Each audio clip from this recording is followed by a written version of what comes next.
내일이면 평생 해조차 보지 못하는 방에 갇혀 씨바지로 살아야 하는 여인이 있었습니다.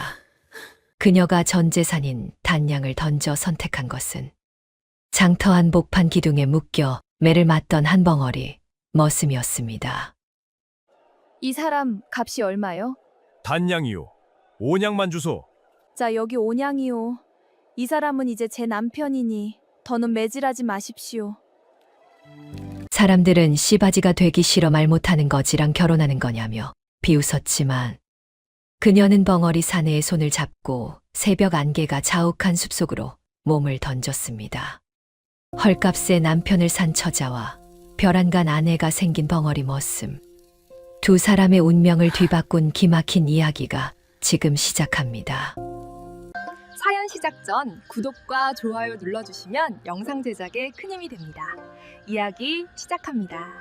옛날 옛적 조선 팔도에 유례없는 대가뭄이 드리운 해가 있었습니다. 하늘은 구름 한 점 없이 쨍쨍 타올랐고 논바닥은 갈라져 거북등처럼 쩍쩍 벌어졌지요. 충청도 어느 고을의 장터에는 먹을 것을 찾아 헤매는 거린들이 들끓었고 밤이면 어디선가 어린아이들의 울음소리가 그칠 새 없이 흘러나왔지요. 그 고을에 분이라는 처자가 살고 있었습니다. 분이는 본래 학문을 가업으로 삼아 내려온 선비 가문의 딸이었지요. 어려서부터 아버지의 무릎 앞에 앉아 천자문을 익혔고 10살이 채 되기 전에 이미 붓을 쥐어 아버지가 혀를 내두를 만큼 빼어난 필체를 선보였습니다. 어머니가 일찍 세상을 뜬 뒤에도 분이는 아버지 곁에서 책과 붓을 벗하며 자랐으니 그것이 가난한 집안에서 분이가 지켜낼 수 있는 마지막 자존이었지요. 그러나 그 자존도 그 재주도 운명의 무게 앞에서는 아무 소용이 없었습니다. 분이의 아버지는 한때 이 고을의 지방 수령으로 임직하던 시절 고을에서 세도를 부리는 박진사와 현감이 서로 손을 잡고 백성들의 논밭을 헐값에 빼앗아 관아장부를 조작하는 것을 목격하였습니다. 의로운 선비는 이를 보다 못해 조정에 직접 고변하려 하였지요. 그러나 세상은 의로운 자의 편이 아니었습니다. 박진사와 현감이 먼저 손을 써 도리어 분이의 아버지를 횡령과 배임의 죄인으로 몰아붙였습니다. 결백을 증명할 증거 하나 내놓지 못한 채 파직되어 거리로 쫓겨난 선비는 억울함을 호소할 곳도 없이 병석에 눕고 말았습니다. 그리고 이듬해 봄 빚더미 위에서 한많은 눈을 감았지요. 빚은 고스란히 분이에게 남았습니다. 수십 냥. 분이가 손가락이 트도록 일하며 모아온 돈이라곤 고작 단량이 전부였으니 빚의 반이반도 되지 않는 돈이었습니다. 이미 박진사 댁에서는 분이를 씨바지로 들이기로 작정하고 내일 아침 일찍 하인들을 보내겠다고 통보해 온 터였지요. 한번 그 신세가 되면 바깥 봐라. 한 줄기도 마음대로 맞지 못하고 해도 달도 없는 방 안에서 평생을 그렇게 살아가야 했지요. 분이는 그것을 알고 있었습니다. 그러기에 더욱 두려웠습니다.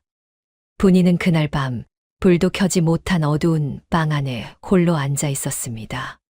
창호지 틈새로 스며드는 가느다란 달빛만이 방 안을 희미하게 밝혀주었지요. 분이는 무릎 위에 아버지가 남긴 낡은 벼루를 올려놓고 손끝으로 천천히 어루만졌습니다. 곳곳에 세월의 흔적이 깊이 팬 벼루, 아버지가 평생 곁에 두고 먹을 갈던 물건이었습니다.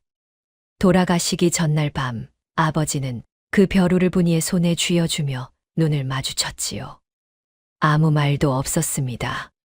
그러나 분이는 그 눈빛이 무엇을 말하는지 알 것 같았습니다. 포기하지 말라는 것이었지요. 살아남으라는 것이었습니다. 분이는 이를 꽉 물었습니다.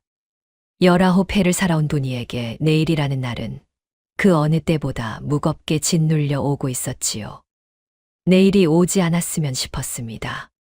그러나 달빛은 창호지 위에서 천천히 그러나 어김없이 기울어 가고 있었습니다. 다음 날 아침 박진사의 하인들이 들이닥치기 전 분이는 마지막으로 장터에 나섰습니다. 혹시라도 단량을 보태어줄 아는 이가 있을까 싶어서였지요. 그러나 장터의 사정도 고을의 사정과 다를 것이 없었습니다.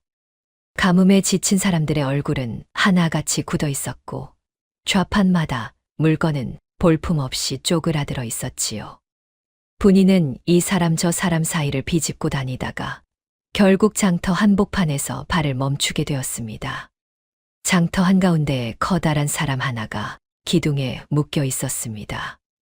덩치는 산만하여 장정둘이 붙어도 감당이 안 될 것 같았지만 그 큰 몸은 두꺼운 밧줄에 칭칭 감겨 꼼짝도 못하고 있었지요.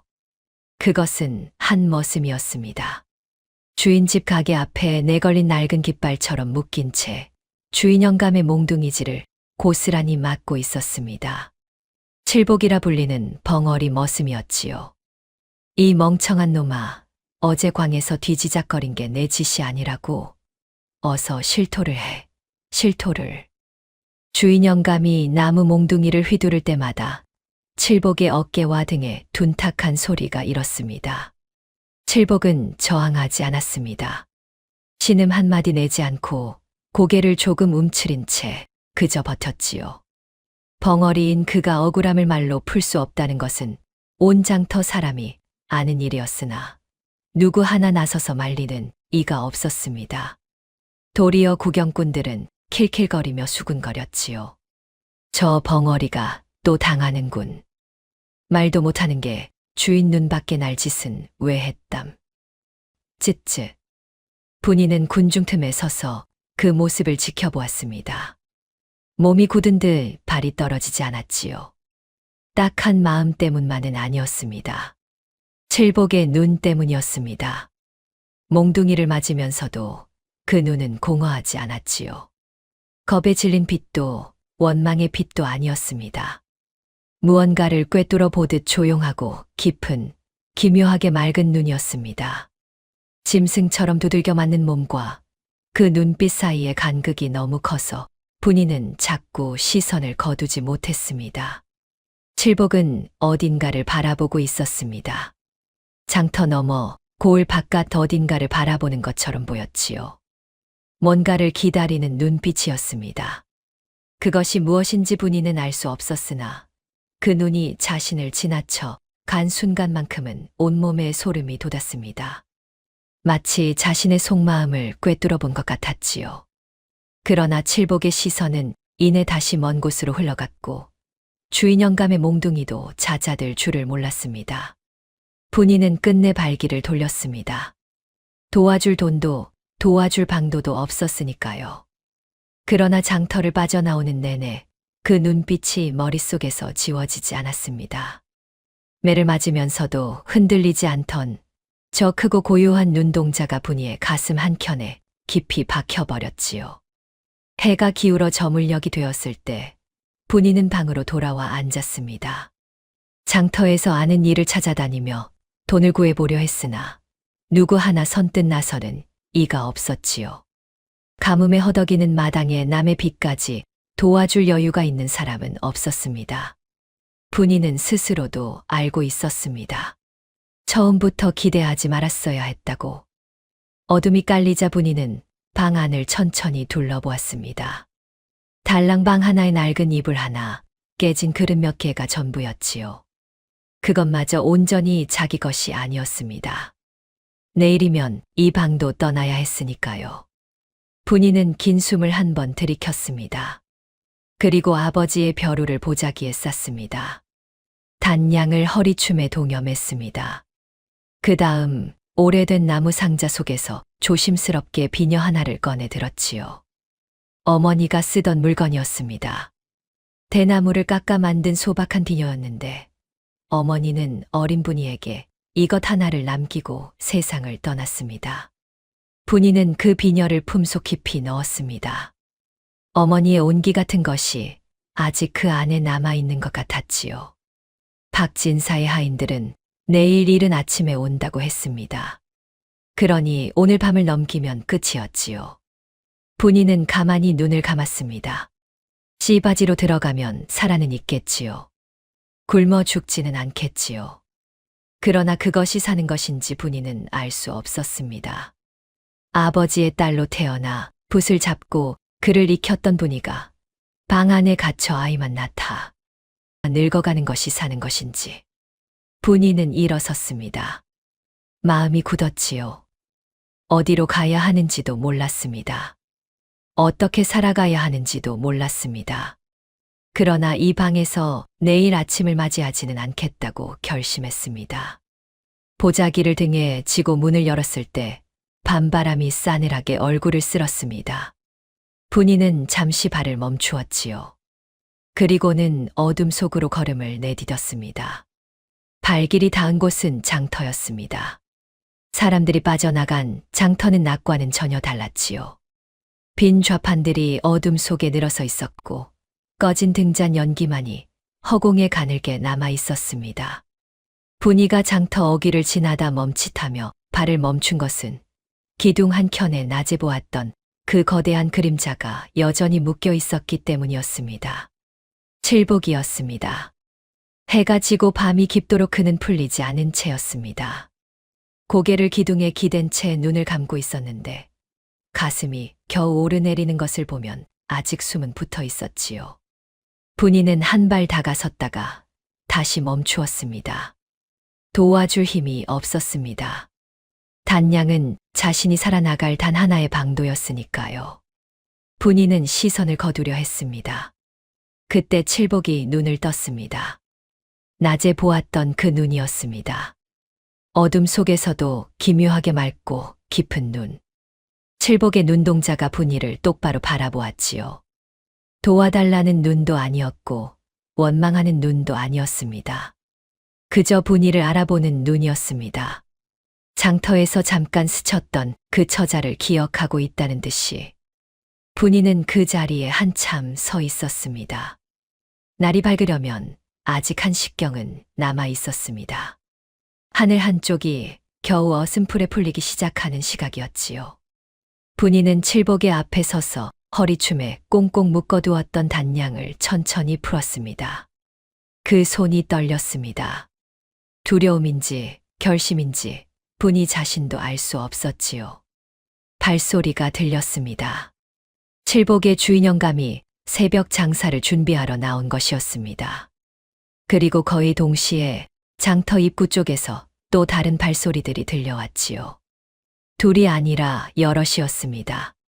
무거운 발걸음, 단단한 집신 소리.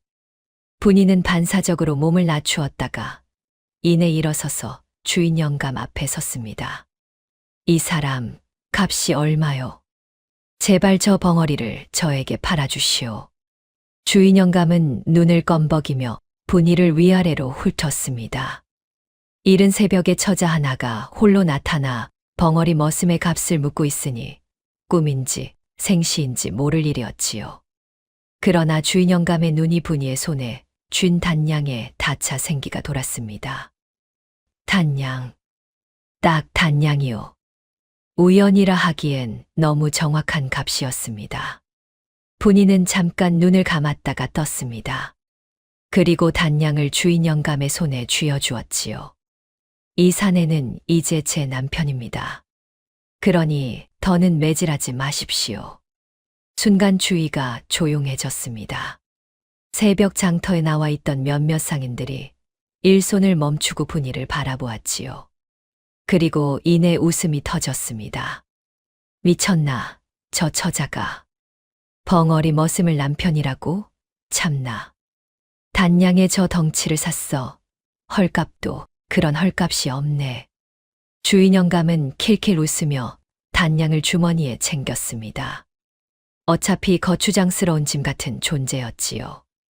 밥은 산더미같이 먹어치우고 말은 못하니 사람들 사이에서 쓸모도 없고 어디서 굴러왔는지도 모르는 머슴이었으니까요. 단양을 받고 넘기는 것이 오히려 이득이었습니다. 사람들이 웃고 수군거리는 동안 분이는 칠복의 밧줄을 풀기 시작했습니다. 손이 닿지 않는 매듭은 이로 뜯어가며 풀었지요. 밧줄이 끊어지자 칠복은 천천히 일어섰습니다. 키가 몇이는 될 것 같은 거대한 몸이 새벽 어스름 속에 섰을 때 웃음을 터뜨리던 사람들이 잠시 조용해졌습니다. 장터 입구 쪽의 발소리가 가까워지고 있었습니다. 분이는 칠복의 손을 잡았습니다. 뒤돌아보지 않았지요. 그 손이 어떤 손인지, 그 사람이 어떤 사람인지 분이는 아직 몰랐습니다. 그러나 이 손을 잡고 걷는 것이 박진사의 방 안에서 썩어가는 것보다 낫다는 것만은 알았습니다. 두 사람은 장터를 빠져나가 숲 쪽으로 뛰기 시작했습니다. 뒤에서 박진사의 하인들이 고함을 질러댔지만 새벽 안개가 자욱하게 낮게 깔린 숲은 순식간에 두 사람을 삼켜버렸지요. 숲은 어두웠습니다. 안개가 낮게 깔려 발밑조차 제대로 보이지 않았지요. 분이는 칠복의 손을 놓지 않고 뛰었습니다. 어디로 가는지 알 수 없었습니다. 그저 발이 닿는 대로 숨이 붙어있는 한 달렸지요.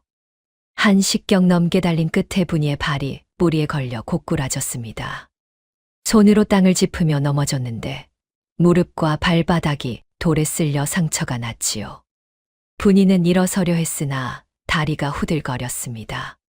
그때 칠복이 분이 앞에 무릎을 꿇었습니다. 말 한마디 없이 분이의 발을 자신의 손으로 조심스럽게 들어 상처를 살폈지요. 그 손이 생각보다 부드러웠습니다. 두 사람이 숨어든 곳은 산중터 골짜기에 자리한 이름 없는 빈집이었습니다. 오래전에 누가 살다 떠난 듯 들보가 낡고 문짝이 비뚤어져 있었지만 비바람을 막기에는 충분했지요. 칠복이 부서진 문을 눌러 닫고 구석에 남아있던 나무 조각을 모아 작은 불을 피웠습니다. 타닥타닥 불꽃이 일자 어두운 방 안에 비로소 온기가 돌기 시작했지요. 칠복은 소매자락을 뜯어 분이의 발에 난 상처를 감아주었습니다. 분이는 그 손길을 가만히 바라보았습니다. 장터에서 몽둥이를 맞으며 묶여있던 그 손이 지금은 이렇게 조심스럽게 상처를 감아주고 있었지요.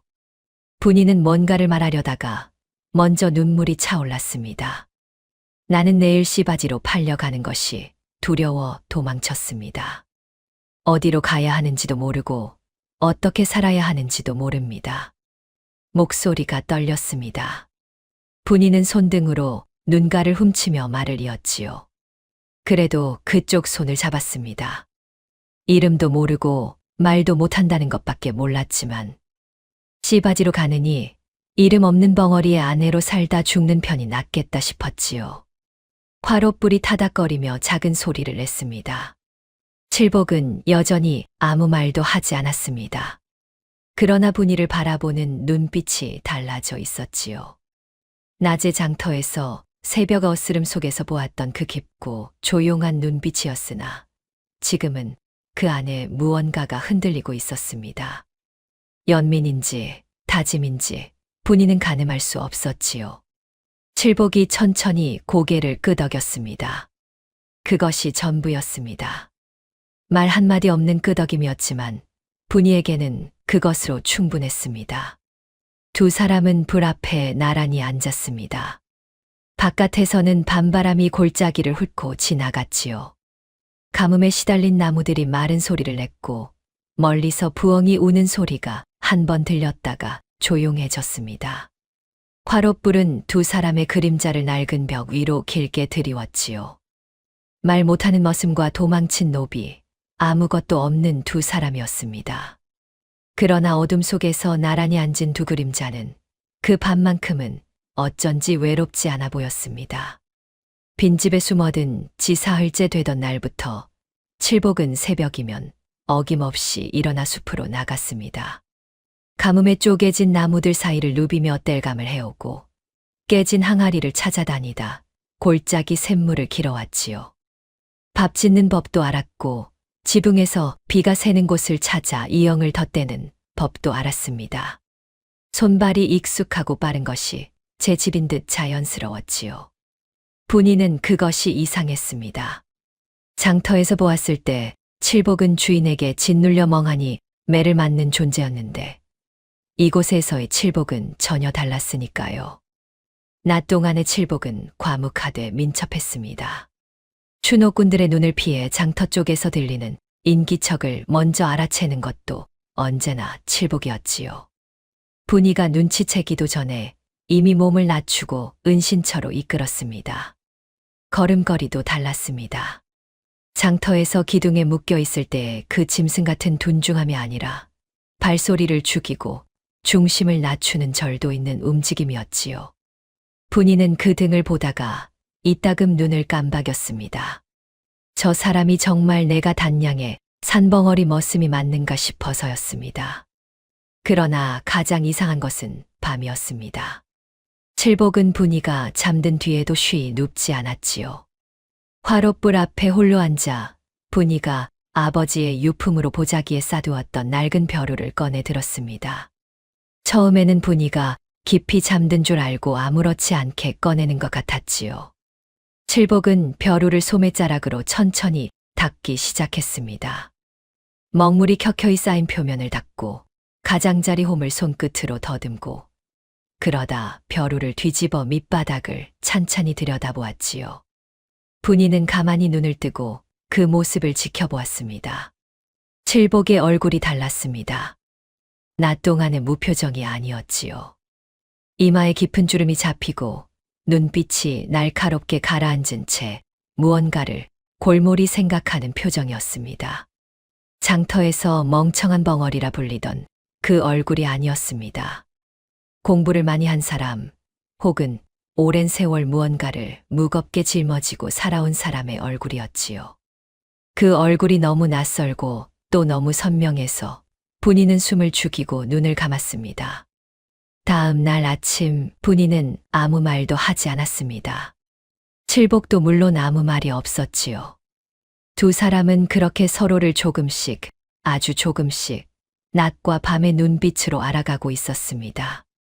닷새째 밤이었습니다. 바람이 골짜기를 타고 세차게 불어왔고 화롯불이 가늘게 흔들렸지요. 분이는 그날따라 쉽게 잠들지 못했습니다.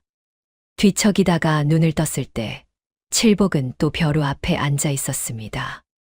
이번에는 달랐습니다. 칠복이 벼루를 뒤집어 밑바닥을 촛불에 가까이 대고 있었지요. 오래된 먹물대가 두텁게 앉아 잘 보이지 않는 부분을 손끝으로 조심스럽게 문지르고 있었습니다. 분이는 숨소리를 죽였습니다. 칠복이 멈추었습니다. 손끝이 무언가에 닿은 듯 문지르던 동작을 멈추고 그 자리에서 가만히 있었지요. 그런 다음 천천히 벼루를 촛불 가까이 당겼습니다. 분이는 그 순간 칠복의 표정이 굳어지는 것을 보았습니다. 두 눈이 가늘어졌고 턱선이 단단하게 당겨졌지요. 무언가를 발견한 사람의 얼굴이었습니다. 그러나 그것이 기쁨인지 당혹인지 분이는 가늠하기 어려웠습니다. 칠복은 한참을 그 자리에서 움직이지 않았습니다. 벼루를 두 손으로 받쳐 든 채 눈을 감았다가 뜨고 다시 밑바닥을 들여다보았지요. 그러다 마침내 벼루를 내려놓았을 때 그 눈빛은 아까와 달리 어딘가 먼 곳을 향해 있었습니다. 이 방 안이 아닌 아주 멀고 오랜 어딘가를 바라보는 눈이었지요. 분이가 살며시 일어나 다가섰습니다. 칠복이 돌아보지 않을 것을 알면서도 그 눈이 무엇을 보고 있는지 따라가 보고 싶었습니다. 그 벼루에서 뭘 보셨습니까? 분이의 목소리는 낮았지만 똑바랐습니다. 칠복이 천천히 고개를 돌렸지요. 두 사람의 눈이 마주쳤습니다. 칠복은 잠시 분이를 바라보다가 벼루 밑바닥을 분이 쪽으로 들어 보였습니다. 촛불 아래 오랜 먹물대 사이로 희미하게 드러난 문양 하나가 있었습니다. 단순한 긁힌 자국이 아니었지요. 정교하게 새겨진 누군가의 손이 공들여 만든 문양이었습니다. 꽃인지 글자인지 분이의 눈에는 명확히 보이지 않았으나 칠복의 눈에는 분명히 보이는 것이 있는 듯 했습니다. 아버지 것이에요. 그 이상은 저도 모릅니다. 칠복이 다시 벼루를 내려놓았습니다. 그리고 고개를 저었습니다. 모르겠다는 것인지 지금은 말하지 않겠다는 것인지 알 수 없었지요. 분이는 더 묻지 않았습니다. 그러나 그날 밤 칠복이 오랫동안 잠들지 못하고 눈을 뜬 채 누워 있다는 것을 분이는 알았습니다. 방 안이 너무 조용해서 그의 숨소리가 선명하게 들렸으니까요. 엿새째 되던 날, 분이는 골짜기 아래에서 개 짖는 소리를 들었습니다. 한 마리가 아니었지요. 두세 마리가 번갈아 짖다가 동시에 울부짖는 소리였습니다. 추노꾼들이 몰고 다니는 사냥개 소리였습니다. 칠복이 먼저 몸을 낮추었습니다. 손을 들어 분이에게 움직이지 말라는 신호를 보냈지요. 분이는 보자기를 가슴에 꽉 끌어안고 숨을 참았습니다. 개 짖는 소리가 점점 가까워졌습니다. 골짜기를 타고 올라오는 것이 분명했지요. 두 사람이 숨어 있는 빈집에서 불과 몇십 걸음 아래였습니다. 칠복이 분이의 손목을 잡고 집 뒤편으로 이끌었습니다. 집 뒤로 나가면 가파른 비탈이 시작되는 곳이었지요. 칠복은 비탈 위로 올라가는 대신 옆으로 몸을 낮추어 바위 틈 사이로 파고들었습니다. 사람 하나가 겨우 들어갈 좁은 틈이었습니다. 분이를 먼저 밀어넣고 자신도 따라 들어갔지요. 추노꾼들이 빈집 마당으로 들어서는 소리가 들렸습니다. 넷 혹은 5명, 나뭇가지 밟는 소리와 무기 부딪히는 소리가 뒤섞였지요. 분명 여기 사람 흔적이 있소. 불 피운 자리도 있고 산 위로 올라갔나. 갈라져서 찾아보시오. 발소리가 사방으로 흩어졌습니다. 한 명이 바위 쪽으로 다가오는 소리가 들렸지요. 분이는 칠복의 팔을 꽉 쥐었습니다. 칠복은 움직이지 않았습니다. 추노꾼의 발이 바위 앞에서 잠깐 멈추었다가 다른 쪽으로 꺾이는 소리가 들렸지요. 그것으로 끝이 아니었습니다. 추노꾼들이 물러간 뒤에도 칠복은 한 식경 넘게 꼼짝하지 않았습니다. 분이가 나가려 하자 손으로 제지했지요. 그리고 그 판단이 옳았습니다. 잠시 후 발소리 하나가 다시 돌아왔습니다. 혼자였습니다. 빈집 주변을 한 바퀴 천천히 돌다가 바위 앞에서 다시 한 번 멈추었습니다. 길게 서너 번 숨을 고르는 소리가 들렸지요. 그러다 발소리가 멀어졌습니다. 박진사 쪽 사람이 심어둔 눈이었는지 아니면 단순한 추노꾼이었는지는 알 수 없었지만 칠복이 두 번째 기척까지 예상했다는 것은 분명했습니다. 분이는 바위 틈을 빠져나오며 칠복을 바라보았습니다. 저 사람은 이런 상황에 익숙한 사람이다. 처음으로 그런 생각이 또렷하게 들었지요. 도망 다니는데 익숙한 것이 아니었습니다. 오히려 그 반대였습니다. 누군가를 쫓거나 혹은 쫓기는 상황을 오래전부터 훈련해온 사람의 움직임이었지요. 분이는 입술을 다물었습니다. 묻고 싶었지만 아직은 때가 아닌 것 같았습니다. 추노꾼들을 따돌린 뒤 두 사람은 더 깊은 골짜기로 자리를 옮겼습니다. 사흘길을 더 들어간 곳에 낡은 토담집이 하나 있었지요. 지붕이 반쯤 내려앉았으나 한쪽 방은 아직 쓸 수 있었습니다. 칠복이 무너진 흙벽을 손으로 허물어 입구를 낮추고 안쪽에 나뭇가지를 깔아 자리를 만들었습니다. 그날 밤이었습니다. 칠복이 방 안으로 들어오지 않고 마당 한가운데에 쪼그려 앉았지요. 분이가 이상히 여겼다라 나갔을 때 칠복은 분이의 벼루를 마당 흙바닥에 내려놓고 있었습니다. 먹을 갈물이 없으니 맨벼루였지요. 칠복이 주변을 둘러보더니 마른 나뭇가지 하나를 집어들었습니다. 그러더니 흙바닥에 글씨를 쓰기 시작했습니다. 분이는 처음에는 그냥 그러려니 했습니다. 그런데 나뭇가지가 움직이며 그려내는 획을 따라 시선을 내리깔다가 발이 얼어붙었지요. 글이었습니다. 그것도 보통 글이 아니었습니다. 획 하나하나가 힘차고 단단했으며 굵기를 달리하는데 일체의 망설임이 없었습니다. 글바닥에 나뭇가지로 쓰는 것인데도 문장이 정갈하고 절도가 있어 어느 대가의 서한 위에 먹으로 쓴 글을 보는 것 같았지요.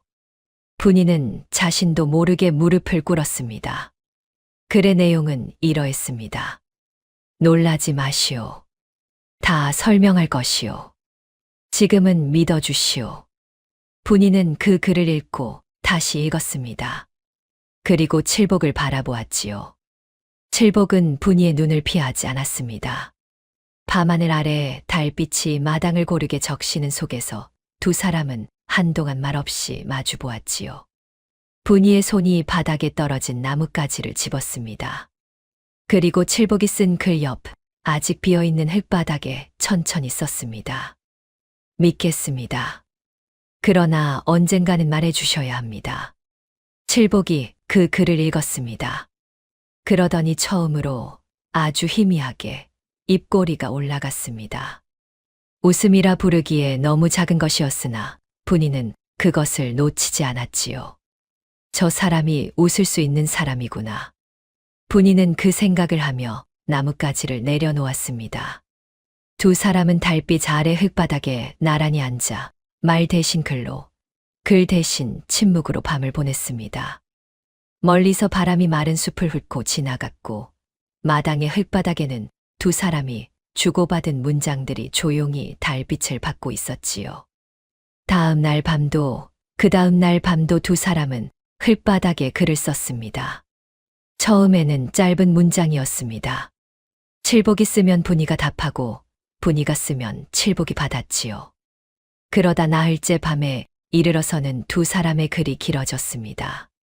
칠복이 썼습니다. 나는 말을 못하는 것이 아니오. 말을 하지 않는 것이오.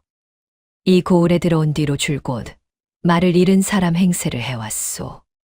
분이는 그 문장을 3번 읽었습니다. 손끝이 차가워졌지요. 그 뜻이 무엇인지 알면서도 선뜻 받아들이기가 어려웠습니다. 단양에 샀던 벙어리 머슴이 처음부터 벙어리가 아니었다는 뜻이었으니까요. 분이는 잠시 나뭇가지를 쥔 채 멈추었다가 썼습니다. 왜 이 고을에 들어왔습니까? 칠복의 나뭇가지가 움직였습니다. 조정의 명이 있었소. 박진사와 현감이 결탁하여 백성들의 전답을 빼앗고 관아장부를 조작한다는 고변이 들어온 것이요. 나는 그 정황을 직접 캐내기 위해 잠입하였소. 머슴이 매를 피하거나 수상한 행동을 하면 즉각 박진사 쪽에 보고되는 구조였소. 그래서 막고 있었던 것이요. 분이는 손으로 입을 막았습니다. 그러면 장터에서 몽둥이를 맞던 것도 결박된 채 밤을 지새우던 것도 전부 그 사람이 스스로 선택한 위장이었다는 말이었지요. 분이가 단량을 던지고 그 손을 잡지 않았다면 칠복은 그 자리에서 어떻게 할 생각이었을까? 분이는 그것도 썼습니다. 내가 나타나지 않았다면 어쩌실 생각이었습니까? 칠복이 잠깐 멈추었다가 답했습니다. 그날 밤 안으로 빠져나갈 방도가 있었소. 그러나 낭자가 먼저 손을 내밀었지요. 분이는 그 문장을 읽고 눈을 들었습니다. 칠복이 분이를 보고 있었습니다. 달빛 아래 그 깊고 조용한 눈이었지요. 두 사람 사이에 잠시 침묵이 흘렀습니다. 분이가 품속에 손을 넣었습니다. 그리고 천천히 어머니의 비녀를 꺼내 들었지요. 대나무를 깎아 만든 소박한 비녀였습니다. 이 골짜기 생활에서도 분이는 그것만큼은 늘 품 안에 지니고 있었습니다. 어머니가 남기신 물건입니다. 살아계실 때부터 각별히 여기던 것이었지요. 분이가 나지게 말하며 비녀를 내밀었습니다. 칠복이 받아들었지요. 비녀를 촛불 가까이 들어 살피던 칠복의 손이 손잡이 끝에 닿는 순간 멈추었습니다. 손잡이 끝 대나무 마디 부분에 아주 작고 정교하게 새겨진 문양이 있었지요. 낡고 닳아서 잘 보이지 않았지만 칠복의 눈에는 또렷이 들어왔습니다. 벼루 밑바닥에서 보았던 그 문양이었습니다. 같은 선, 같은 형태, 같은 각인이었지요. 칠복의 눈이 커졌다가 이내 조용히 가라앉았습니다. 비녀를 조심스럽게 돌려 속을 살폈습니다. 대나무 안쪽은 비어 있었지요. 무언가를 넣어 보관할 수 있을 만한 속이었습니다. 칠복은 그것을 확인하고 비녀를 분이에게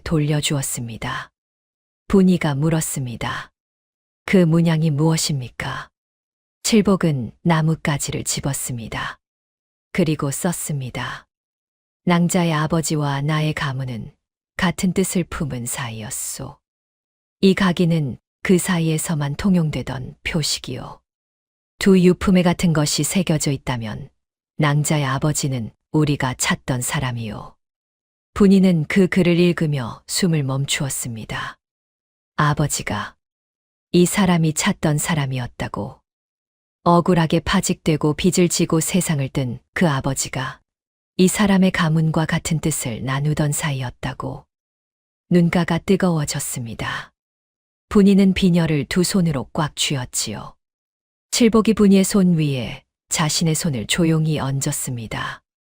말 한마디 없이 그 한 동작으로 전하는 것이 있었습니다. 화롯불이 타닥거리며 작은 소리를 냈고 골짜기의 밤바람이 부드럽게 흘렀지요. 클바닥 위의 문장들 사이에서 두 사람은 그날 밤 처음으로 같은 방향을 바라보고 있었습니다. 골짜기에 숨어든 지 열흘이 지나갔습니다. 두 사람의 생활은 기묘한 방식으로 자리를 잡아가고 있었지요. 칠복이 새벽에 나가 먹을 것을 구해오면 분이가 불을 피우고 낮에는 각자 조용히 시간을 보내다가 밤이면 흙바닥에 글을 주고받았습니다. 말 대신 글로 나누는 대화였지만 어쩌면 날보다 더 솔직한 것들이 그 안에 담겼지요. 분이는 아버지 이야기를 썼고 칠복은 오래전 가문이 어떤 뜻을 품고 살아왔는지를 짧게 적었습니다. 두 사람이 주고받은 문장들은 비가 오면 지워지고 바람이 불면 흩어졌지만 그 말들은 두 사람의 가슴에 차곡차곡 쌓여가고 있었습니다. 그러나 세상은 두 사람에게 그리 긴 시간을 허락하지 않았지요. 열이틀째 되던 날 오후 마을 쪽에서 연기가 피어오르는 것이 보였습니다. 한 줄기가 아니었습니다. 세 군데에서 거의 동시에 올라오는 연기였지요. 칠복이 비탈 위로 올라가 먼 곳을 살피더니 내려와 흙바닥에 빠르게 썼습니다. 관군이요. 박진사가 현감에게 청해 병사를 풀었소. 추노군과 관군은 달랐습니다. 추노군은 피할 수 있었지만 관군은 고을 전체를 틀어막고 뒤지는 존재였지요. 분이는 보자기를 등에 지고 일어섰습니다. 칠복도 몸을 낮추었습니다. 두 사람이 막 골짜기를 벗어나려는 순간 아래쪽에서 발소리가 쏟아졌습니다. 빠져나갈 틈이 없었습니다. 관군들이 들이닥쳤습니다. 분이는 뒤로 물러섰고 칠복은 분이 앞에 섰지요. 그러나 넷의 둘이었습니다. 칠복이 두 명을 제압하는 사이 나머지 둘이 분이를 붙잡았습니다. 포박줄이 분이의 손목에 감겼을 때 칠복의 눈이 흔들렸습니다. 그것은 분이가 처음 보는 표정이었지요. 지금까지 어떤 상황에서도 흔들리지 않던 그 눈이 처음으로 균열을 드러냈습니다. 관아로 끌려가는 길은 멀었습니다. 포박된 채 걷는 분이의 발이 자꾸 걸렸지요. 칠복도 두 팔이 묶인 채 끌려갔습니다. 두 사람은 나란히 걸었지만 말을 나눌 수 없었습니다. 분이가 고개를 들어 칠복을 보았을 때 칠복은 정면을 바라보고 있었지요. 그러나 그 눈빛은 포기가 아니었습니다. 무언가를 재고 있는 눈이었습니다. 마지막 패를 어떻게 쓸 것인지를 계산하는 눈이었지요. 마을 어귀를 지날 때 곤줄인 백성들이 길가에 늘어서 있었습니다. 몇몇은 돌을 집어들기도 했지요. 분이를 향해서가 아니라 관군을 향해서였습니다. 그러나 관군이 칼을 들어 보이자 하나둘 물러섰습니다. 가뭄에 지친 백성들에게 저항할 기력은 남아있지 않았으니까요. 관아의 옥사문이 닫히는 소리가 들렸습니다. 차고 어두운 돌방이었습니다. 분이는 무릎을 꿇은 채 눈을 감았지요. 아버지가 바로 이 옥사에 갇혔던 것이 기억났습니다. 억울함을 호소할 곳도 없이 차가운 돌 위에서 밤을 지새웠을 아버지. 그 자리에 이제 분이가 앉아 있었지요. 역사가 반복되는 것 같아 분이는 입술을 깨물었습니다. 옥사는 두 칸으로 나뉘어 있었습니다. 칠복은 한 칸에, 분이는 맞은편 칸에 갇혔지요. 쇠창살 사이로 서로의 모습은 보였지만 거리가 있어 손이 닿지는 않았습니다. 관군이 물러가자 옥사에는 다시 고요가 내려앉았습니다. 분이는 무릎을 끌어안고 앉았습니다. 내일 아침 재판이 열릴 것이라고 관군 하나가 말하고 갔지요. 박진사가 이미 현감에게 손을 써두었을 테니 재판이라 해봤자 형식에 불과할 것이었습니다. 칠복은 살인범으로 수배가 되어 있었고 분이는 노비 신분으로 도망친 죄인이었지요. 증거가 없었습니다. 말을 들어줄 사람도 없었습니다. 칠복이 움직였습니다. 분이가 고개를 드니 칠복이 쇠창살 가까이 다가서 있었습니다. 그리고 손짓으로 분이를 불렀지요. 분이가 창살 가까이 다가가자 칠복이 품속 어딘가를 가리켰습니다. 분이의 품을 가리키는 것이었습니다. 분이는 잠깐 멈추었다가 비녀를 꺼냈지요. 칠복이 고개를 끄덕였습니다. 그러더니 양손에 검지를 들어 맞대었다가 힘으로 꺾는 동작을 해 보였습니다. 분이는 그 뜻을 알아채고 눈이 커졌지요. 비녀를 부러뜨리라는 것이었습니다. 이것을요? 목소리가 낮게 갈라졌습니다. 어머니가 남긴 물건이었습니다. 분이가 평생 품 안에 지니고 살아온 것이었지요. 분이는 칠복을 바라보았습니다. 칠복은 눈을 피하지 않았습니다. 그 눈이 말하고 있었지요. 지금이 아니면 기회가 없다고. 분이는 숨을 한 번 들이켰습니다. 그리고 비녀를 두 손에 쥐었지요. 부러졌습니다. 마디 부분에서 깔끔하게 꺾이며 속이 드러났습니다. 분이는 비녀 안쪽을 들여다보았지요. 비어 있을 것이라 생각했습니다. 그런데 그 안에 무언가가 있었습니다. 얇게 접힌 비단 조각이었습니다. 너무 얇고 작아서 대나무 속에 끼워 넣어도 겉으로는 전혀 알 수 없는 크기였지요. 분이는 손끝으로 조심스럽게 꺼냈습니다. 접힌 비단을 펼치자 촘촘하고 작은 글씨가 빼곡하게 적혀 있었습니다. 글씨는 분이의 아버지 필체가 아니었습니다. 그러나 내용은 분명했지요. 박진사와 현감이 주고받은 뇌물의 품목과 날짜, 그리고 액수가 일목요연하게 정리된 장부였습니다. 거래가 시작된 시점부터 어느 마을의 전답이 누구에게 넘어갔는지, 관하 장부에는 어떻게 기록되었는지까지 세세하게 적혀 있었지요. 분이의 손이 떨렸습니다. 아버지가 알고 있었던 것이었습니다. 이 모든 것을.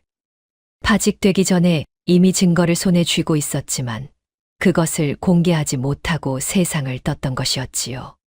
대신 비녀 속에 숨겨 분이에게 남겼습니다. 절대로 꺾지 말라고 당부했던 것은 때가 올 때까지 이것을 지키라는 뜻이었지요. 분이는 입술을 꽉 깨물었습니다. 눈물이 날 것 같았지만 참았습니다. 아버지가 자신에게 이것을 맡겼다는 것, 그리고 자신이 그것을 지금 이 순간까지 모르고 지니고 있었다는 것이 동시에 가슴을 울렸지요. 칠복이 창살 너머에서 분이를 바라보았습니다. 분이는 고개를 들어 칠복의 눈을 마주쳤습니다. 이게 증거가 됩니까? 칠복이 천천히 그리고 또렷하게 고개를 끄덕였습니다. 밤이 깊었습니다. 옥사 안으로 파고드는 바람은 차가웠고 돌바닥은 냉기를 올려보냈지요. 분이는 무릎을 세우고 등을 벽에 기댔습니다. 손 안에는 부러진 비녀의 두 조각이 쥐어져 있었지요. 비단지는 품속 깊이 넣어두었습니다. 칠복은 창살 가까이에 앉아 있었습니다. 잠들지 않았습니다.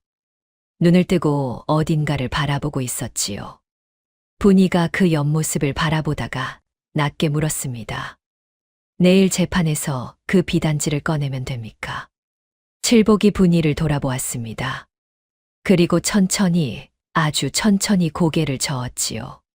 분이는 그 뜻을 이해하는데 잠깐 시간이 걸렸습니다. 증거가 있어도 쓸 수가 없다는 말이었지요. 현감이 박진사의 편인 이상 재판 자체가 이미 결론이 나 있는 것이었습니다. 분이가 비단지를 꺼내는 순간 현감은 그것을 빼앗거나 묵살하고 분이를 증거를 조작한 죄인으로 몰 수도 있었지요. 노비 신분의 처자가 내미는 종이 한 장이 현감의 말을 이길 수 없는 세상이었습니다. 그러면 어떻게 해야 합니까?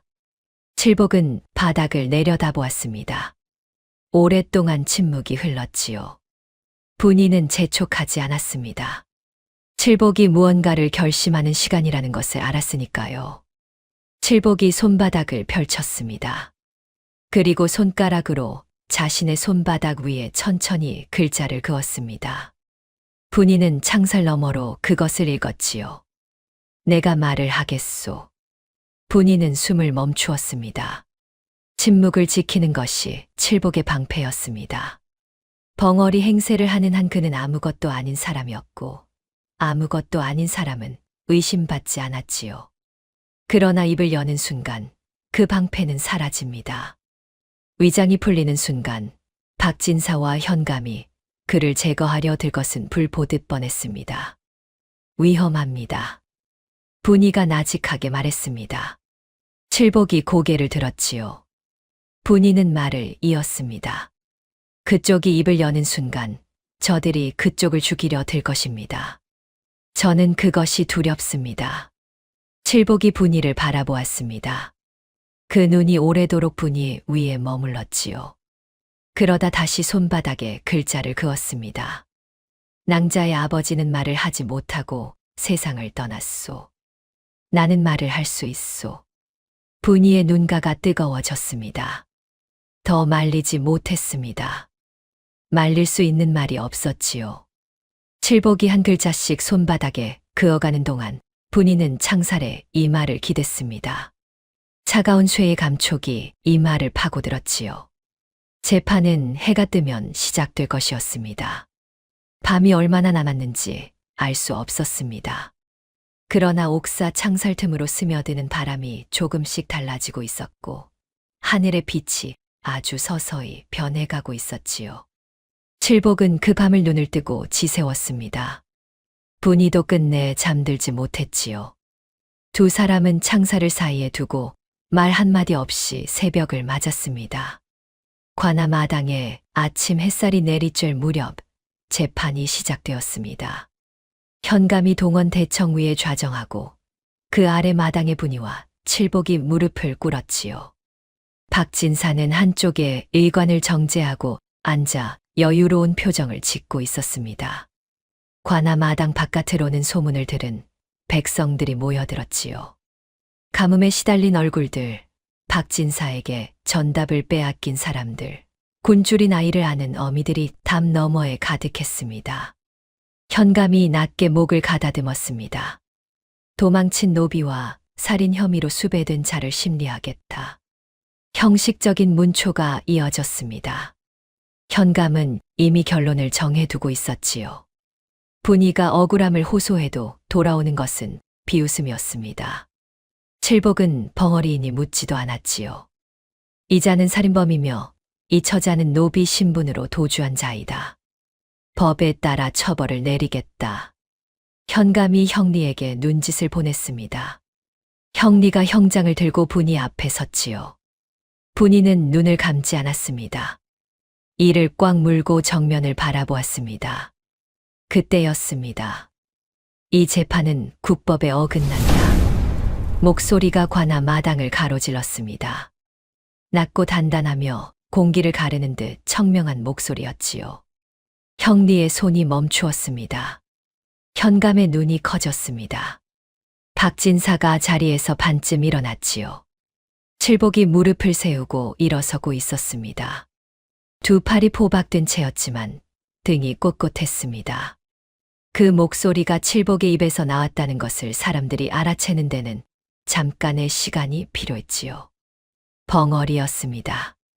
장터에서도 관아에 끌려오는 길에서도 옥사에 갇혀서도 단 한마디 하지 않았던 사람이었습니다. 마당이 정적에 휩싸였습니다. 현감이 가장 먼저 정신을 수습했습니다. 벙어리가 말을 하다니 제정신이냐. 칠복이 현감을 똑바로 바라보았습니다. 그 눈빛 앞에서 현감의 목소리가 첫 음절 이후로 흔들렸지요. 칠복이 다시 입을 열었습니다.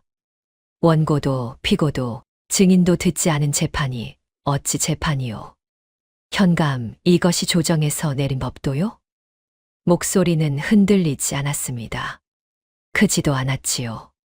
그러나 마당 구석까지 또렷하게 전달되었습니다.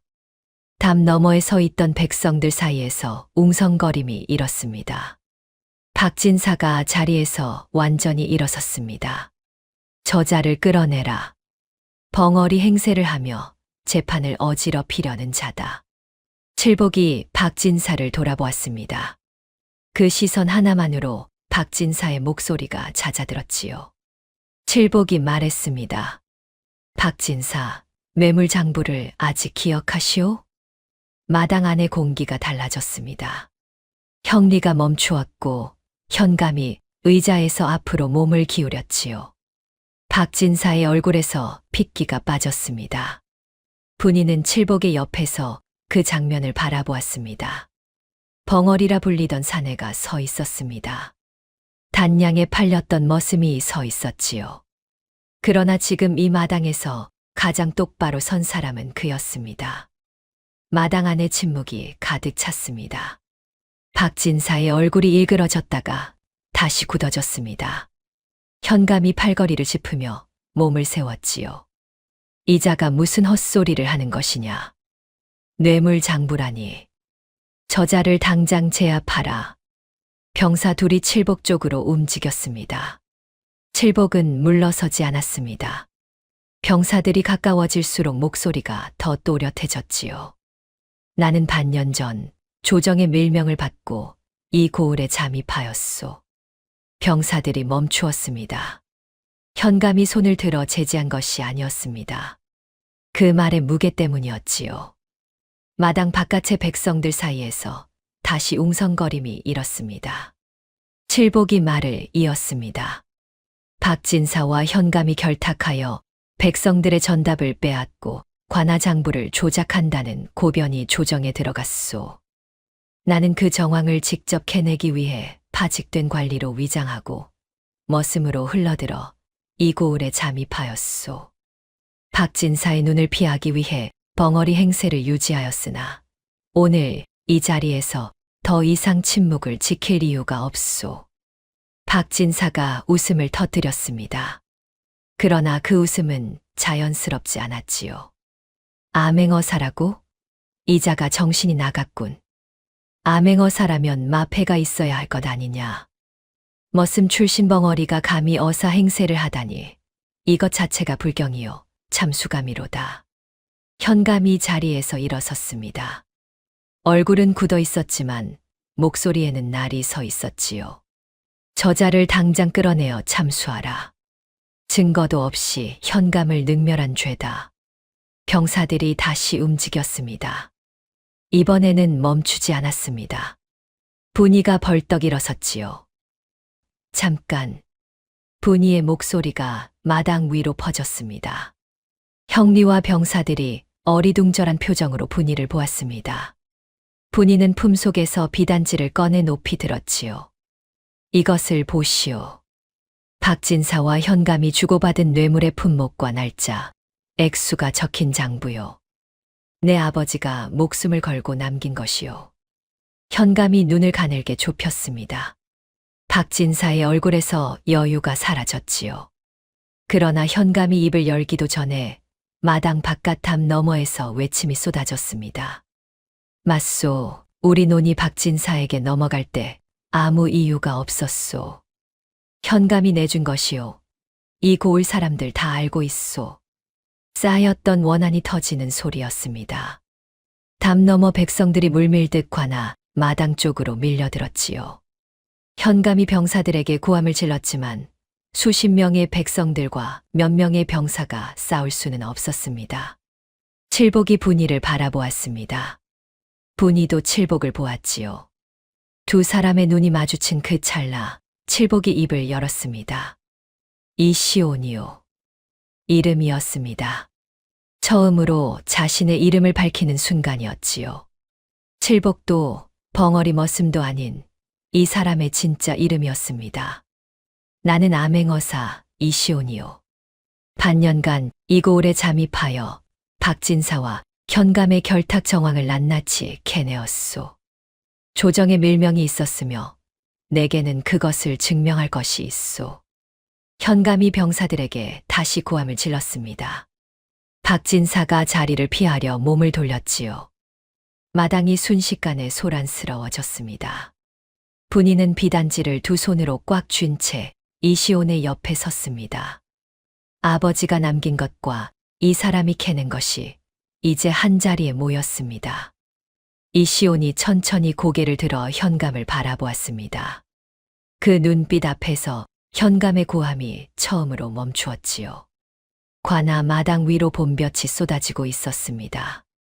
가뭄에 갈라진 땅 위로 내리쬐는 햇살이었지만 그 빛만큼은 거짓이 없었지요. 관아 마당의 소란이 잦아들지 않는 가운데 현감이 병사들을 향해 다시 고함을 질렀습니다. 백성들을 밀어내고 마당을 정리하라는 명이었지요. 병사들이 창을 들어 백성들을 밀어내기 시작했습니다. 담 너머에서 외치던 목소리들이 하나둘 잦아들었지요. 박진사는 자리를 피하려다 병사들에게 붙잡혀 한쪽에 서 있었습니다. 마당이 다시 정리되었을 때 현감이 동원 위에 좌정하여 분이를 내려다보았습니다. 저 종이 쪼가리가 증거라고 노비 신분의 처자가 어디서 구해온 것인지도 모를 글 몇 자가 증거가 된다고 생각하느냐. 현감의 목소리는 다시 안정을 되찾고 있었습니다.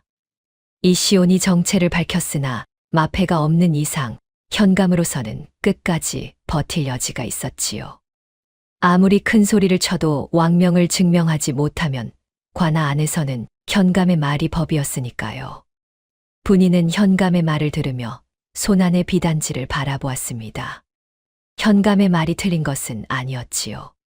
비단지 하나만으로는 부족했습니다.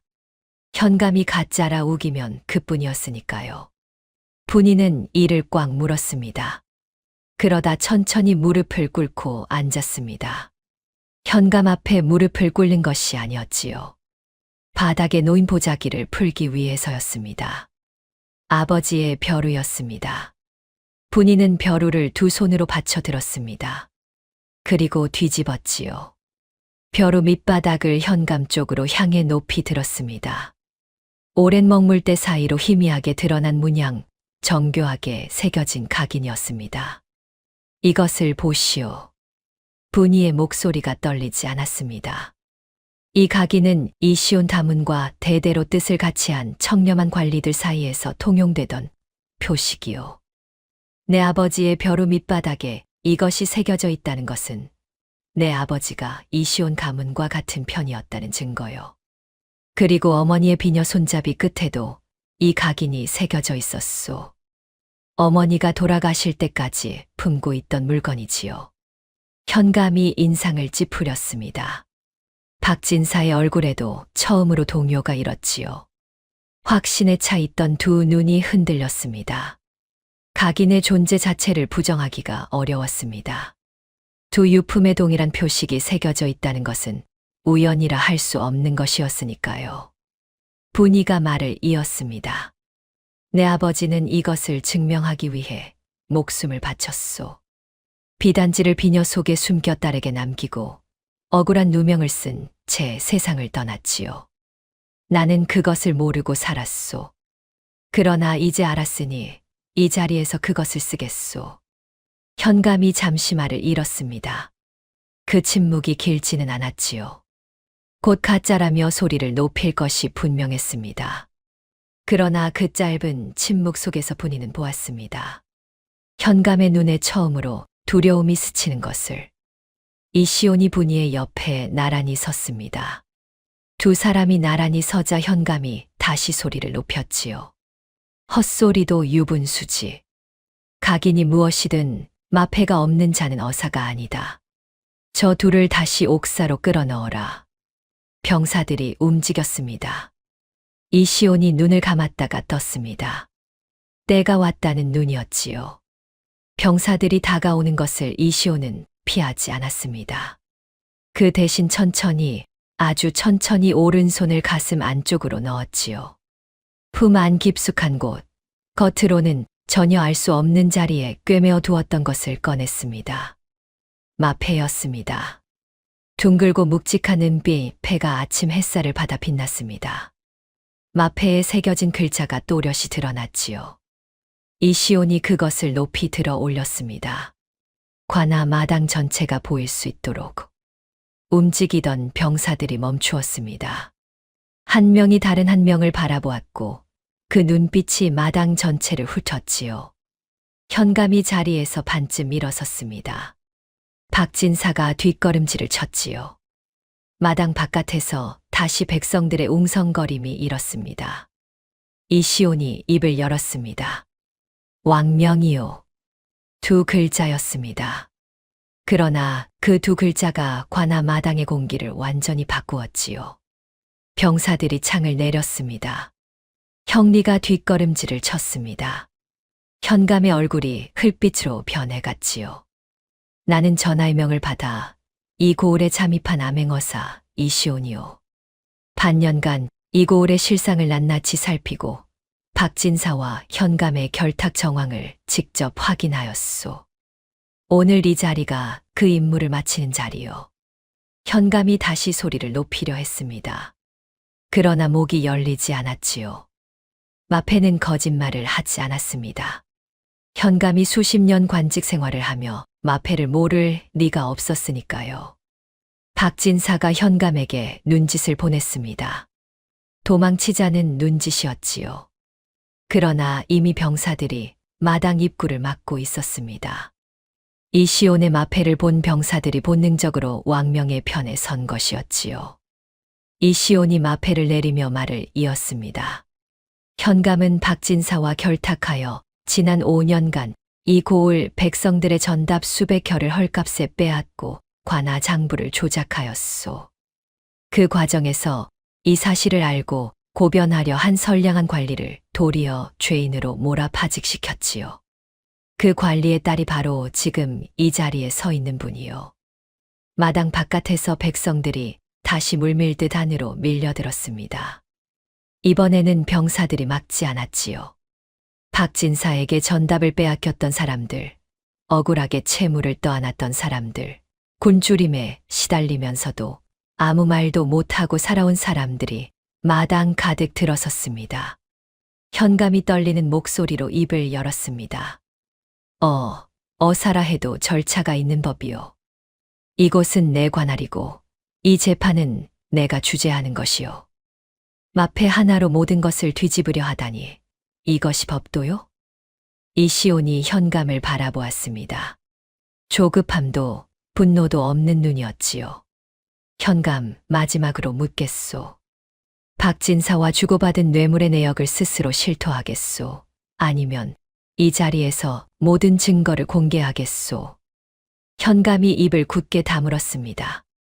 박진사가 먼저 움직였지요. 마당 한쪽으로 몸을 피하려 했습니다. 그러나 백성들이 그 앞을 막아섰습니다. 전답을 빼앗긴 사람들이었습니다. 말이 없었지요. 그저 그 자리에 서서 박진사를 바라볼 뿐이었습니다. 그 눈들 앞에서 박진사가 발을 멈추었습니다. 이시온이 분이를 돌아보았습니다. 분이가 비단지를 이시온에게 건넸지요. 이시온이 그것을 받아 높이 들었습니다. 이것은 분이의 아버지가 목숨을 걸고 기록하여 남긴 장부요. 그리고 내가 반년간 잠입하여 수집한 물증이 여기 더 있소. 두 증거가 합쳐지면 박진사와 현감의 죄상은 낱낱이 밝혀지요. 현감이 자리에서 무너지듯 주저앉았습니다. 박진사의 두 다리가 떨렸지요. 마당에 들어선 백성들 사이에서 누군가의 울음소리가 작게 들려왔습니다. 오랫동안 참아온 울음이었습니다. 그날 오후 관아 마당에는 인산인해를 이루었습니다. 박진사에게 전답을 빼앗겼던 집안들이 하나둘 몰려들었고 억울함을 호소하다 오히려 죄인으로 몰렸던 이들도 나타났지요. 수년간 가슴속에 꾹꾹 눌러 담아두었던 울분이 한꺼번에 터져 나오는 것 같았습니다. 관아 마당이 그들의 목소리로 가득 찼지요. 이시오는 수집해온 물증을 하나씩 꺼내 놓았습니다. 박진사의 창고를 드나든 수레의 숫자와 날짜, 관아 장부와 실제 전답 현황의 차이를 기록한 문서들이었지요. 거기에 비단지의 내용이 더해졌습니다. 박진사와 현감이 주고받은 뇌물의 품목과 날짜가 이시온의 물증과 맞아들어갔습니다. 어느 날 박진사의 창고에서 나간 곡식 수레의 숫자가 비단지에 기록된 뇌물 액수의 환산치와 정확히 일치했지요. 두 증거가 하나로 맞물리는 순간 보는 이들의 낯빛이 일제히 굳어졌습니다. 분이 아버지의 필체와 그가 재직하던 시절에 관한 문서를 아는 늙은 아전이 나섰습니다. 이 비단지의 글씨체는 제가 압니다. 전 현감 나으리께서 쓰시던 필체와 같습니다. 제가 수십 년을 곁에서 보았으니 틀림없습니다. 그 한마디가 쐐기를 박았지요. 현감이 고개를 떨구었습니다. 박진사는 아직 발뺌을 시도했지만 전답을 빼앗긴 백성들이 하나씩 앞으로 나서기 시작했지요. 언제, 어느 논이, 어떤 구실로 넘어갔는지를 기억하는 사람들이었습니다. 관아가 내놓은 공식 구실과 실제 상황이 전혀 달랐다는 것을 직접 겪은 사람들이었지요. 박진사의 얼굴이 점점 굳어갔습니다. 변명할 틈이 없었지요. 증거가 겹겹이 쌓였고 증인이 넘쳐났으며 왕명을 받은 어사가 그 앞에 서 있었습니다. 박진사가 무너졌습니다. 두 무릎이 마당 흙 위에 꿇어졌지요. 현감도 더 이상 버티지 못하고 고개를 숙였습니다. 이시온이 포졸들에게 명을 내렸습니다. 박진사와 현감을 포박하라. 포박줄이 두 사람의 손목에 감겼습니다. 얼마 전까지 분이와 이시온을 묶었던 바로 그 포박줄이었지요. 마당에 가득한 백성들 사이에서 울음과 탄성이 뒤섞여 터져 나왔습니다. 분이는 그 자리에 서서 마당을 바라보았습니다. 아버지가 억울하게 끌려갔을 그 관아 마당이었지요.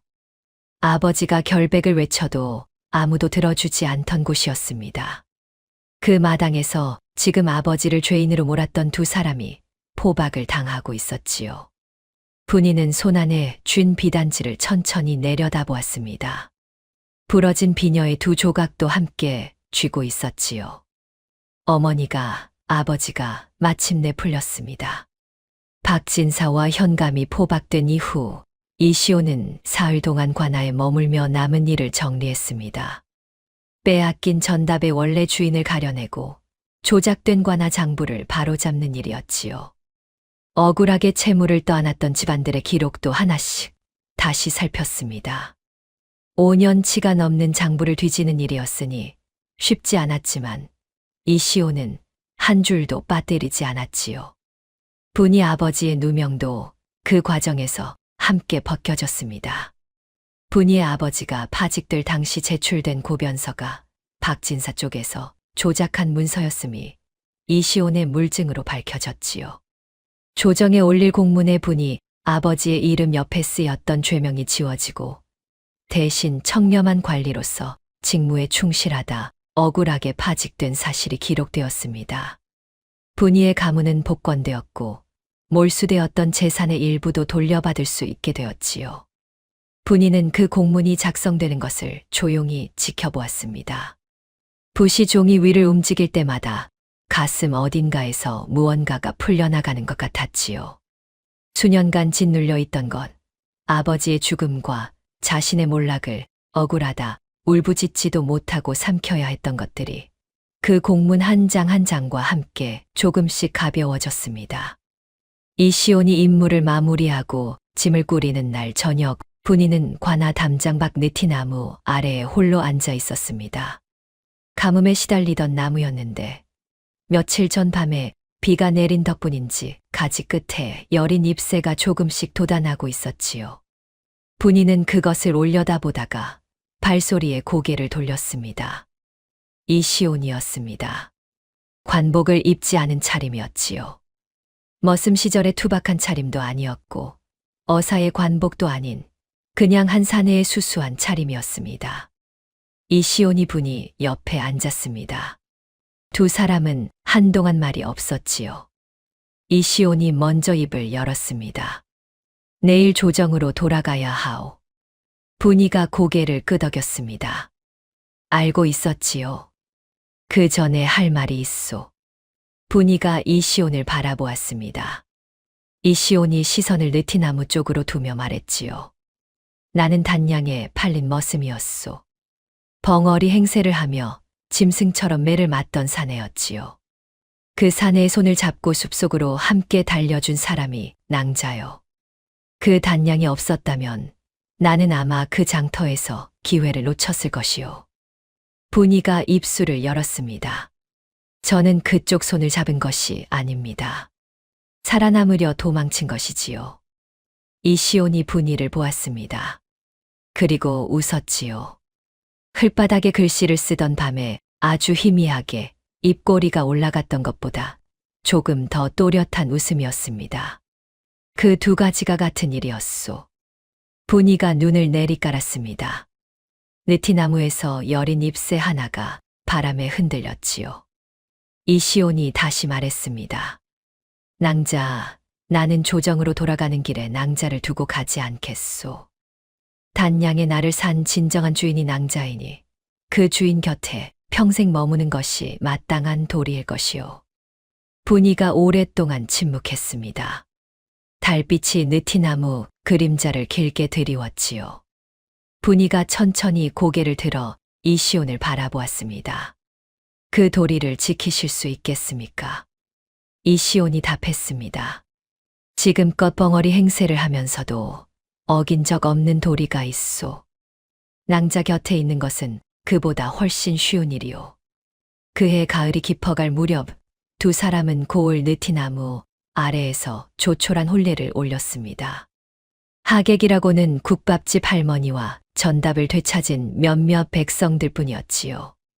화촉도 변변치 않았고 음식도 소박했습니다. 그러나 그 어떤 성대한 잔치보다 따뜻한 혼례였습니다. 혼례가 끝나고 백성들이 하나둘 돌아간 뒤 느티나무 아래 남은 두 사람 사이로 가을바람이 조용히 지나갔지요. 이시온이 분이의 손을 잡았습니다. 아무 말도 없었습니다. 그것으로 충분했지요. 세월이 흘렀습니다. 가뭄이 끝나고 풍년이 든 해가 왔습니다.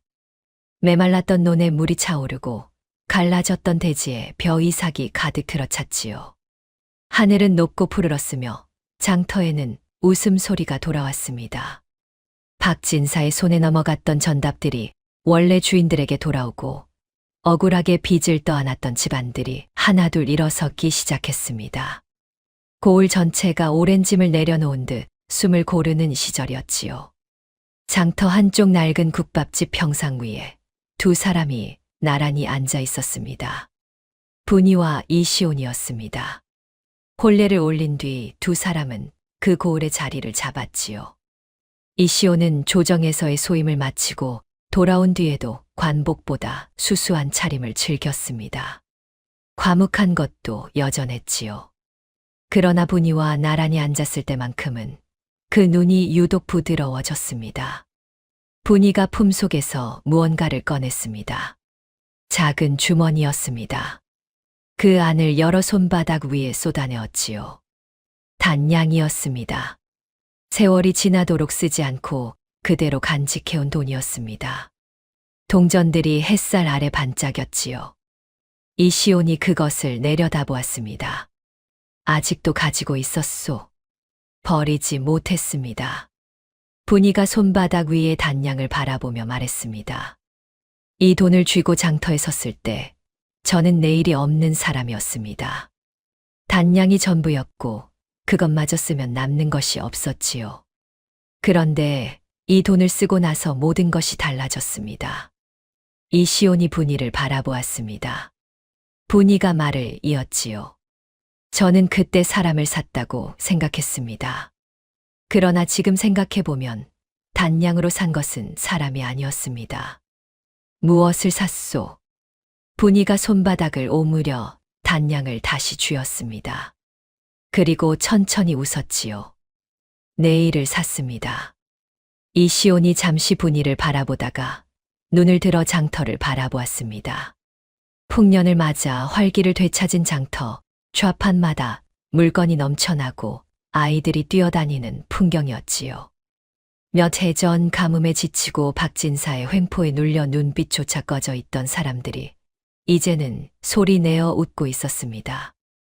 이시온이 나직하게 말했습니다. 나는 반년간 이 고을을 살피면서 많은 것을 보았소. 권세를 가진 자들이 어떻게 약한 자들의 것을 빼앗는지, 억울한 자가 어떻게 소리도 내지 못하고 무너지는지, 그것을 바로잡는 것이 내 소임이라 생각했지요. 그러나 이 고을에서 진짜로 배운 것은 다른 것이었소. 분이가 이시온을 바라보았습니다. 절망 속에서도 눈앞에 사람을 알아보는 눈이 있다는 것이요.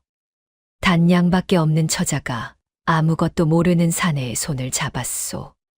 그 눈이 이 고을에서 일어난 모든 일의 시작이었지요. 분이가 손안의 단양을 다시 주머니에 넣었습니다. 그리고 평상에 살며시 기댔지요. 국밥집 주인 할머니가 뜨거운 국밥 2그릇을 내왔습니다. 구수한 냄새가 장터 바람을 타고 번졌지요. 두 사람은 나란히 앉아 국밥을 먹었습니다. 말이 없었지만 조용하지 않았지요. 장터의 소리들, 사람들의 웃음소리와 좌판의 흥정소리와 아이들 다름박질 소리가 두 사람 주변을 가득 채우고 있었으니까요. 다음 영상을 빠르게 만나보시려면 좋아요와 구독을 눌러주세요. 그럼 더 재미있는 영상으로 찾아뵙겠습니다. 모두 행복한 하루 보내세요.